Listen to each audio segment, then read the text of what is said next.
जय माताजी। साहित्यकार पौभा गઢવીના બહુ સરસ મજાનો કવિ કાગનો દુહો છે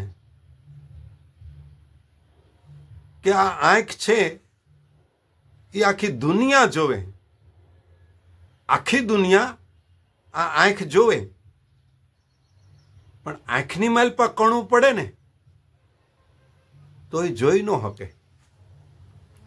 એમ માણસ પોતે પોતાના અવગુણ ન જોઈ શકે, બીજાના અવગુણ એને તરત દેખાય, પોતાના ન દેખાય. એટલે કવિ કાગે આ દુહો કીધો. કઈ માપે માપે બ્રહ્માંડમાં અન પૃથ્વીના પણ ઘોળીને પીએ, પણ આંખ આંખનું ભાળ્યા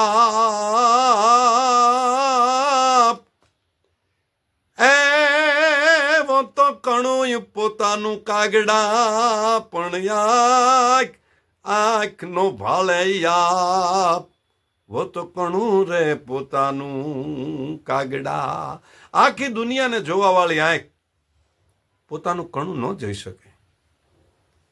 અને ખરેખર અત્યારે જમાનો એવો જ છે, કોકની માથે જ દોષ ઢોળવાનો. પીવે છે દારૂ અને પાછો કહે કે નશા ખરાબ છે, પીવે છે દારૂ અને પાછો કહે કે નશા ખરાબ છે. પોતાને કંઈ કરવું નથી અને પાછો કહે કે કિસ્મત ખરાબ છે. પોતાને કંઈ કરવું નથી અને પાછો કહે કે કિસ્મત ખરાબ છે. લગભગ અહીં ઘણાયની આવી જ વાત છે, લગભગ અહીં ઘણાયની આવી જ વાત છે. હારો પોતે નથી અને પાછો કહે કે જમાનો ખરાબ છે.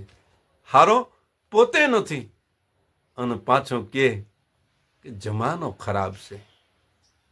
તુલસીદાસજી કહે છે, ભલો ભલાઈ પે લહી લહી નીચાહી નીચું, સુધા સરાહી અમૃતા અને ગરજ સરાહી મીચું. ભલો હોય હંમેશા ભલાઈ જ કરે છે અને નીચ હોય ને એ હંમેશા નીચતાને જ અનુસરે છે. જેમ અમૃત છે એ માણસને અમૃત તો આપવા વખણાય છે, માણસને જીવાડવા માટે વખણાય છે, અને ઝેર છે ને એ મારી નાખવા માટે વપરાય છે. ભલે પોતે બનાવ્યું હોય, ભલે પોતાની દુકાનમાંથી લાવ્યો હોય, ભલે પોતાની જ ફેક્ટરી હોય, પણ ઝેર પીવે એટલે મારી નાખે. અને અમૃત ભલે બીજાએ આપ્યું હોય, ભલે બીજાનું હોય, પણ અમૃત પીવે એ માણસ હાજો થઈ જાય. અમૃત વાપી હતી માટે કીધું છે, ભલો ભલાઈ પે લહી લહી નીચાહી નીચું, સુધા સરાહી અમૃતા અને ગરલ સરાહી મીચું. સ્વભાવ ઉપર વાત છે. તમે દેડક્યું હોય, દેડક્યું કે ભૂંડડું, એને હારામાં હારા હાબુએથી નવરાવી દો, ગંગાજળથી નવરાવી દો, માથે અબીલ ગુલાલ ને અત્તરના છાંટણા છાંટી દો અને હોનાનું સિંહાસન બનાવી અને ઉપર બેહાડો, પણ જે ભેગાનું તમે છૂટું મૂકો ને એટલે એ કૂદીને કાદવમાં પડે. કારણ કે એની જાત જ એ છે કે જેને કાદવમાં જ મજા આવે. દેડક્યા ભૂંડના દાખલા એ કૂદીને કાદવમાં નાય. આ મારો દુહો છે. દેડક્યા ભૂંડના દાખલા કૂદીને કાદવમાં નાય, પૌભા પ્રેમથી પારખો જાતિ સ્વભાવ ન જાય. ભૂંડનો જાતિ સ્વભાવ છે કાદવમાં રહેવું, દેડક્યાનો જાતિ સ્વભાવ છે કાદવમાં રહેવું. એને સિંહાસનના હોનાનું બનાવો તો એની માથે ન બે. કાગડાને તમે હારામાં હારી ખીર ખવડાવો, પૂરી ખવડાવો, એને હોનાના થાળની માલ પર જમવા આપો, પણ એ માંસનો ટુકડો કોઈ દી છોડે ખરો? તુલસીદાસજી કહે છે કે બાયસ પલી અહી અતિ અનુરાગા ઓહી નિરામિષ કબહું કાગા. કાગડાને ગમે એટલે પ્રેમથી પાળો, પણ એ માંસનો ત્યાગ નહીં કરે, કારણ કે એનો સ્વભાવ છે, એનો જાતિ સ્વભાવ છે કાગડાનો, કે એનો માંસનો ટુકડો જોવે એટલે એનું દિલ રહે જ નહીં. એના લોહીના લક્ષણો છે. તમે જો માખી બે છે,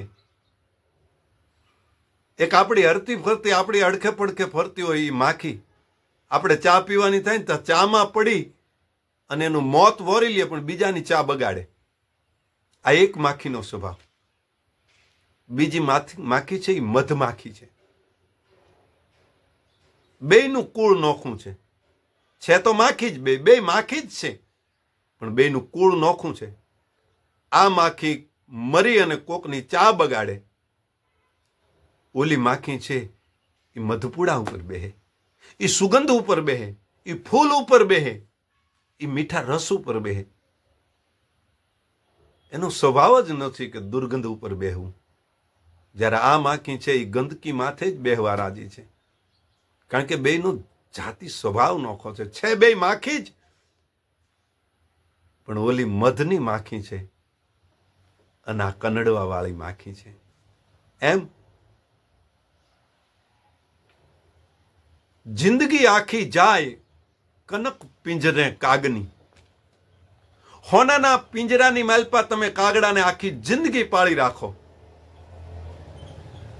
જિંદગી આખી જાય કનક પિંજરે કાગની, પણ હૃદય છી રઘુરાય રટે ન કદી રામ કાની.